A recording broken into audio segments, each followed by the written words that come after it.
ট্রেনের চাঁদে বউ বাচ্চাকে তুলে বিপাকে স্বামী, তারপরে যেতে হবে বাড়ি। চলুন ভিডিওতে দেখে আসি।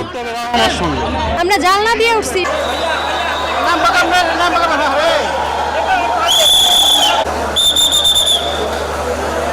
আসলে মানুষ ঈদে বাড়ি যাওয়ার জন্য অনেক কিছু করে, নিজের জীবনে ঝুঁকি নিয়ে বাড়িতে যায়।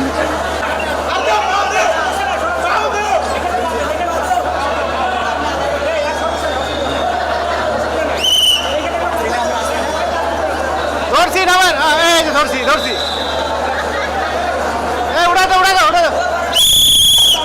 তো করতে হবে বাবা মার সঙ্গে তো ঈদ করতে হবে তো, তাই জীবনের ঝুঁকি নিয়ে ছাদে উঠছিলাম। তখন তো ওইরকম ছিল না, তখন সবাই উপরে উঠে গেছে, আমাকেও তো যাইতে হবে বাড়িতে, ওই ভিত্তিতে আর কি উপরে উঠে গেছে, আবার নামাই দিচ্ছে। কিন্তু এবারে আমরা ঠিক সময়ে ঠিক জায়গায় মানে আসতে পারছি। গতবার তো সিট থাকা সত্ত্বেও আমরা পাই নাই, বসতে পারি নাই, দাঁড়ায় যাওয়ার লাগছে। এবার আর কি ঠিক সময় আর কি বসতে পারছি, এটাই আর কি।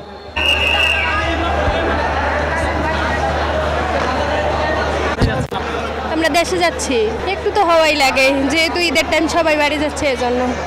আমরা জানলা দিয়ে উঠছি, ইয়ে দিয়ে দরজা দিয়ে জায়গা পাইনি, বাচ্চাকেও জানলা দিয়েই ঢুকাইছি।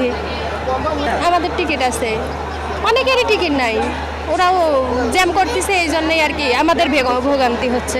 আমরা তো আর জানি না, এখানে তো অনেকেরই সিট নিয়ে কারাকারি, আমাদের সিটেই তো বসছে, আমরা তো টিকিট দেখাই তারপরে ওদের সরাই দিলাম, সেটা তো আমরা জানি না।